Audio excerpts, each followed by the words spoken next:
इतना ईर्ष्यालु उनका स्वभाव है, उतना मुहम्मदन भी नहीं है। चाहे सुन रहा होगा कोई नाराज हो या प्रसन्न। वो लोग स्वामी हैं, मुनि जी हैं, सब नंगे चलते हैं। उनकी जमात जितने हैं वो नंगे चलते हैं। हमारे यहाँ शास्त्र में 5 वर्ष के बालक सनकादिकों को ही नंगा कहा गया है। लेकिन अब परंपरा है लोगों की, तो चलो भाई हम नंगे भगवान मिलेंगे। अरे नंगा रहने से भगवान की कृपा नहीं है। अंतःकरण खाली होना चाहिए, शुद्ध होना चाहिए, हृदय हमारा निर्मल हो। हमारे यहाँ श्रीमद् भागवत में इसको पाखंड मार्ग की कह करके निंदा की गई है। कुछ महीनों तक उन लोगों को पढ़ाए।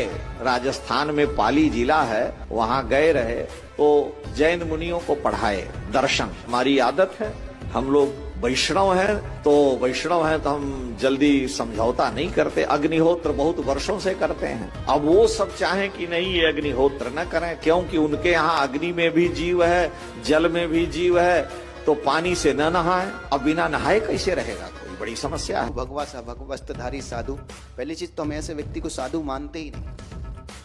जिस व्यक्ति के मुख से कोई शब्द निकले उसमें 2 धर्मों के बीच में, समाज के बीच में द्वेष पैदा हो जाए, वो साधु हो ही नहीं सकता, वो वस्त्रधारी हो सकता है।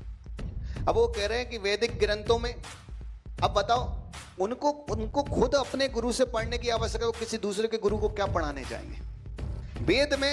वेद में दिगंबर साधु को वात रसायन कहा है। उनने वेदों में स्पष्ट लिखा है कि दिगंबर साधु वात रसायन होते, वायु की तरह होते हैं। जैसे वायु अमीर गरीब मोटा पतला ऊंचा नीचा किसी का भेद नहीं करती, सबको समान शीतल देती है। उसी तरह सच्चे दिगंबर वीतरागी गुरु विश्वास रखना, हर साधु के हर सावक के प्रति साम भाव रखता है, अमीर गरीब का कोई भेदभाव नहीं रखता।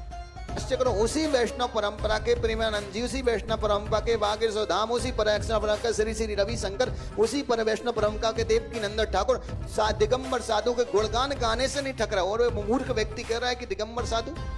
और एक चीज बताऊं ना, ये पूरी दुनिया को पंकज पहुंचाना कि दिगंबर साधु नंगा नहीं रहता है, नग्न रहता है। नंगे और नग्न में अंतर होता है। नंगा वो होता है जिसको देख के वासनाएं आती, और नग्न वो होता है जिसको देख के माँ को बेटे का परिणाम दिखते हैं। रही 5 साल की बात, तो वीतरागी दिगंबर साधु ऐसा ही रहता है जैसे एक बालक रहता है।